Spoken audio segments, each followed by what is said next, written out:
रही अस्सलाम वालेकुम dear students. I am chemistry teacher Ghulam Rafi Misbani आपकी खिदमत में हाजिर है। आज हम डिस्कस करेंगे लेक्चर नंबर 10 एक्सरेज। एक्सरेज क्या होते हैं।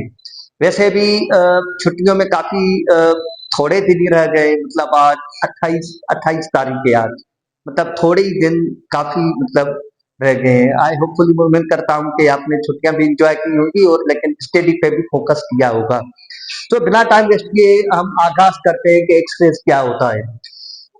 एक्सरेज की जो डिस्कवरी की थी वो हमारे साइंटिस्ट डब्ल्यू सी रोंटेंजन साइंटिस्ट था, जिसने डिस्चार्ज ट्यूब एक्सपेरिमेंट के जरिए एक्सरेज को डिस्कवर किया।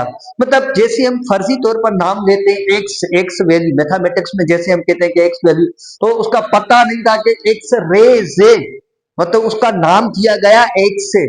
तो इसी हवाले से उसने ये इंट्रोड्यूस कराया। मेथड से जो हमारे होते हैं एक्सरे के प्रोड्यूस के, वो 3 मेथड्स होते हैं। वो हमारे रोंटेंजन मेथड से, कोलिगेट मेथड से, बीटाड्रोन मेथड से होता है हमारा। अब हम इसकी डेफिनेशन को देखेंगे। डेफिनेशन क्या है एक्सरेज की? सबसे मैंने 2-3 डेफिनेशन लिखी है यहाँ पे। Electromagnetic radiation of short wavelength थे, मतलब जो इलेक्ट्रोमैग्नेटिक रेडिएशन है उसकी वेवलेंथ थे जो शॉर्ट हो, मतलब 0.1 से 10 एंगस्ट्रॉम तक ये कहा गया है कि भाई ये इसकी वेवलेंथ हो सकती है, मतलब हम ऐसा कह सकते हैं। अच्छा, producing when fast moving electrons collide with heavy metals anode. हमारा यहाँ पे जो हेवी मेटल एनोड होगा तब प्रोड्यूस होंगे जब वो कोलाइड करेंगे हेवी मेटल्स के साथ, एनोड के साथ कोलाइड करेंगे तब ये प्रोड्यूस होंगे। हम ऐसे भी कह सकते हैं, मैंने इलेक्ट्रोमैग्नेटिक रेडिएशन में आपको बताया था कि विजिबल रेज आ रहे थे। इलेक्ट्रोमैग्नेटिक रेडिएशन में हमने the electromagnetic radiation which have greater energy than ultraviolet, वो इलेक्ट्रोमैग्नेटिक रेडिएशन जिसकी क्या एनर्जी ज्यादा हो, किससे? Ultraviolet rays, but less than gamma rays, gamma rays से कम हो और अल्ट्रावायलेट से ज्यादा हो। मैंने आपको टेबल दिखाई थी, उसमें मैंने बताया था आपको कि visible rays, ultraviolet rays, X-rays rays different किस्म के हवाले से उसको हम कहते हैं। अच्छा, आइए देखते हैं यहाँ पे सेटअप कैसे बना हुआ है। मैंने डिस्चार्ज ट्यूब एक्सपेरिमेंट में आपको बताया था कि डिस्चार्ज ट्यूब एक्सपेरिमेंट में आपको याद होगा कि मैंने आपको प्रॉपर्टीज में बताया था कि डिस्चार्ज ट्यूब एक्सपेरिमेंट में हमारा एक्सरेज भी जो इलेक्ट्रॉन थे वो एक्सरेज प्रोड्यूस करते हैं। देखिए यहाँ पे सेटअप, ये हमारा गिलास ट्यूब बना हुआ है, डिस्चार्ज ट्यूब है, यहाँ पे ये वैक्यूम पंप है। यहाँ पे वैक्यूम पंप प्रेशर हमारा जो रखना चाहिए वो प्रेशर हमारा होना चाहिए 0.001, मतलब काफी कम प्रेशर होना चाहिए। तो इस हवाले से हम ये कह सकते हैं कि भाई यहाँ पे प्रेशर कम हो, और यहाँ पे हमने टंगस्टन फिलामेंट अक्सर करके वो जो है टंगस्टन फिलामेंट यूज की जाती है एक्सरेज में, क्योंकि उसका जो हमारा मेल्टिंग पॉइंट है वो ज्यादा होता है, इसलिए ये टंगस्टन फिलामेंट यूज की गई है। उसका उसका ये जो positive negative terminal connection battery के साथ जोड़ा गया है, और यहाँ पे ये एक चेम्बर है जिसमें एक चेम्बर का जो कनेक्शन है यहाँ पे नेगेटिव बैटरी के साथ जोड़ा गया है। और यहाँ पे कॉनकेव, यहाँ पे ये जो मिरर रखा गया है इसका फंक्शन क्या है?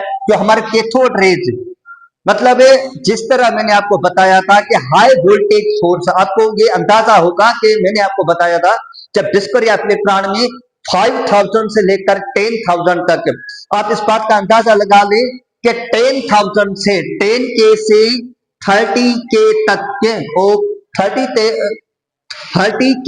या 50K तक भी हम जा सकते हैं, 50 तक भी। आप अंदाजा करें कितना हाई वोल्टेज होगा।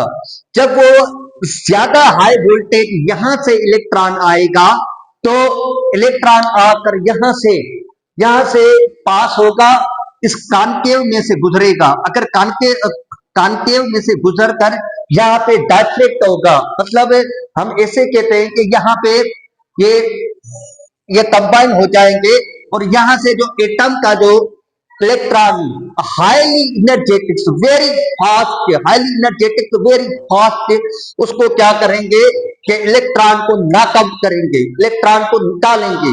अच्छा, एक और बात में ये काफी सारे एटम है, हमारा हेवी मेटल से, हेवी मेटल जिसका एटॉमिक मास ज्यादा हो, जिसका एटॉमिक नंबर ज्यादा हो, इसलिए हमने यहाँ पे जो भी जिसका एटॉमिक नंबर 30 या 40, जैसे मैंने यहाँ पे लिखा है जिंक के, गोल्ड है हमारा, तो जिसका एटॉमिक नंबर ज्यादा हो, एटॉमिक मास ज्यादा हो, हेवी मेटल्स यहाँ पे रखा है, यहाँ से इलेक्ट्रॉन इसको नॉकआउट करेंगे।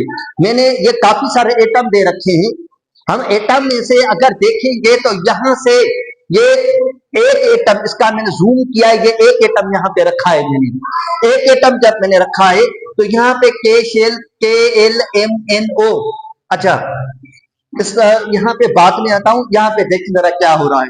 जब यहाँ पे इलेक्ट्रॉन नॉकआउट करेंगे तो इसमें से ये एक किस्म की रेज आएगी, जब वो रेज आएगी तो हमारा यहाँ पे डिफरेंट डिफरेंट डिफरेंट टाइप के क्रिस्टल्स होते हैं। जैसे हम ऐसे कह सकते हैं कि पोटाशियम फेरस आयरन साइनाइड, वो क्रिस्टल्स होगा यहाँ पे, यहाँ से प्रिज्म से गुजरेगा, गुजरेगा तो प्रिज्म से क्रिस्टल गुजरेंगे। या हम ऐसे भी कह सकते हैं कि यहाँ पे अगर हम फोटोग्राफिक प्लेट रखें, फोटोग्राफिक प्लेट अगर हम यहाँ पे रखेंगे तो रेज आएंगे, तो वो ब्लैकिश पेपर, मतलब वो इसका कलर जो करेगा वो क्या होगा, ब्लैक होगा। हमें पता चलेगा कि यहाँ पे एक्सरेज प्रोड्यूस हुए, हमें पता चलेगा कि यहाँ से ये एक्सरेज प्रोड्यूस हुए। मैं दोबारा आपको बात रिपीट करा देता हूं, लेकिन कुछ बच्चों के माइंड में ये सवाल होगा कि सर उस वक्त एक्सरेज में प्रोड्यूस हो रहे थे। असल में बात ये थी कि यहाँ पे 2-3 डिफरेंस दे रखे हैं। कौन से डिफरेंस दे रखे हैं यहाँ पे? एक तो डिफरेंस ये हेवी मेटल मैंने रखा है एनोड तौर पर, और very very high voltage apply किया था, उसमें हमने जो वोल्टेज अप्लाई किया था वो लो था, इसलिए ये बात भी आपको ज़हन में होनी चाहिए। अच्छा, अब देखेंगे यहाँ, तो अगर हम देखेंगे तो प्रिज्म में से गुजरेगा तो लाइन डिस्क्रीट स्पेक्ट्रम एक्सरे बनेगा। और एक बात मैं आपको बताता चलूं, वो कौन सी, कि हर एक एटम की, जैसे हर एक बंदे की फिंगरप्रिंट्स अलग अलग होती है, इसी तरह से हर एक की जो फिंगर, मतलब every metal has its own own characteristic X-ray spectrum, हर मेटल की अपनी अपनी स्पेक्ट्रम, मतलब करस्टिक स्पेक्ट्रम दिखाएगा, हर मेटल अपनी अपनी स्पेक्ट्रम दिखाएगा, हर मेटल अपना अपना एक्सरेज दिखाएगा। यहाँ पे क्या सीन हो रहा है देखिए, यहाँ पे ये मैंने एक एटम यहाँ पे ये रखा है, अगर यहां से इलेक्ट्रॉन ये जो आएगा तो हमारा यहां से इलेक्ट्रॉन नॉकआउट होगा, यहां से इलेक्ट्रॉन निकलेगा, यहां से अगर के शेल से इलेक्ट्रॉन निकलेगा तो के से इलेक्ट्रॉन जाएगा तो स्पेस वैकेंट क्रिएट होगी, यहाँ पे स्पेस होगी ना बेटा, वैकेंस क्रिएट, तो के से जाएगा तो एल वाला यहाँ पे आएगा, तो फिर क्या होगा, तो फिर हम ये कहेंगे कि के अल्फा, अगर एल वाला इधर आएगा, अगर एम वाला इधर आएगा, एल में आएगा, तो फिर हम क्या कहेंगे, के बीटा। अगर एम वाला यहाँ पे आएगा, नीचे आएगा, एन वाला यहाँ पे एम में आएगा, तो हम क्या कहेंगे, के गामा, के अल्फा। के ये क्या बनी, के सीरीज बनी, एल सीरीज। एल में भी ऐसे ही होगा कि एल में से ये जंप करेगा इधर, वेकेंट स्पेस होगी, तो क्या बनेगा, के अल्फा के बीटा। इसी तरह से ये सीरीज ऑफ लाइन्स हमारी ये बनेगी, ये सीरीज यहाँ पे प्रिज्म में से हमें पता चलेगा कि डिफरेंट किस्म की स्पेक्ट्रल सीरीज, स्पेक्ट्रल लाइन्स बन रही हैं। अच्छा, एक और बात, वो कौन सी, यहाँ पे ये कॉपर ट्यूब था जो हीट को रेजिस्टेंस कर रहा था, यहाँ पे ये वाटर, यहाँ पे एक तो बैटरी हमने लगाएंगे, बैटरी होगी जो पॉजिटिव टर्मिनल के साथ जुड़ी होगी, कॉपर ट्यूब इसको क्या करेगा, इसको हीट को रेजिस्ट करेगा, हीट को जज़ब करेगा। अच्छा, यहाँ पे एक्सरे जो प्रोडक्शन होती है दो किस्म की, एक होती है कंटिन्यू एक्सरे और दूसरी होती है करस्टिक एक्सरे। अच्छा, कंटिन्यू एक्सरे हम किसको कहते हैं कि भाई कंटिन्यू एक्सरे उसको कहेंगे कि जाहिरी बात है very high very fast moving electron जब इधर यहां से आएंगे, इसकी काइनेटिक एनर्जी हाई होगी, इधर से आएंगे तो हमारा क्या होगा कि इलेक्ट्रॉन यहां से जंप करेगा, निकलेगा तो कंटिन्यू फॉर्मेशन मतलब कंटिन्यू होगी। और जो करस्टिक क्या होगी, करस्टिक हम उसको कहेंगे कि वो हमारा एक्सरे होगा जो due to inertial electron transition, मतलब जो अंदर वाली सेल है यहाँ में, यहाँ पर इनर्शियल ट्रांजिशन हो रही है, इस वजह से हम इसको कहेंगे कि करस्टिक के हमारा एक्सरे बनता है। अच्छा, यहाँ पे मैं आपको ये बताता चलूं कि न्यूक्लियस पे आपको पता है कि हर एक एटम की अपनी अपनी मतलब होती है पहचान। जैसे मैं आपको positive charge number of proton होता है atom number Z positive charge directly proportional to energy, मतलब एटॉमिक नंबर किस पर डिपेंड करेगा, एनर्जी पर, फ्रीक्वेंसी पर, वेव नंबर पर। लेकिन इनवर्सली प्रोपोर्शनल टू वेवलेंथ, मतलब वेवलेंथ ज्यादा होगी तो उसका एटॉमिक नंबर क्या होगा, कम होगा। देखिए जरा एल्यूमिनियम पे इसका एटॉमिक नंबर कम है तो उसकी वेवलेंथ क्या हो गई, ज्यादा। लेकिन पॉइंट की नोटेड, लेकिन क्या होगा कि उसकी एनर्जी, उसकी फ्रीक्वेंसी, उसका वेव नंबर भी हमारा क्या होगा, मतलब कम होगा। इस हवाले से यहाँ पे ज्यादा होगा। और इस हवाले से देखिए आयरन, आयरन पे देखिए यहाँ पे आयरन की वेवलेंथ कम हो गई। अगर वेवलेंथ कम होगी तो क्या होगा, जाहिर बात है वेवलेंथ कम होगी तो एटॉमिक नंबर क्या होगा, ज्यादा होगा। तो यहाँ देखिए 26। अच्छा, एक और बात मैं बताता चलूं जाते हुए लास्ट में, क्वेश्चन पूछ सकता है कि अगर यहां से मैं आपको, अगर ये सवाल पूछा जा सकता है कि भाई हमारी K series, L series, M series ज्यादा कौन सी होती है, एल सीरीज के होती है, या ये भी पूछा जा सकता है कि के अल्फा होगा, के बीटा होगा, के गामा होगा, किसकी एनर्जी वेवलेंथ फ्रीक्वेंसी ज्यादा होगी। मैं आपको ये बताता चलूं कि यहाँ पे देखिए के सीरीज की शॉर्ट वेवलेंथ एनर्जी हाई होगी, मतलब इसकी क्या होगी कि शॉर्ट वेवलेंथ शॉर्ट होगी और एनर्जी क्या होगी, हाई होगी। मतलब वेवलेंथ लो तो एनर्जी क्या होगी, हाई।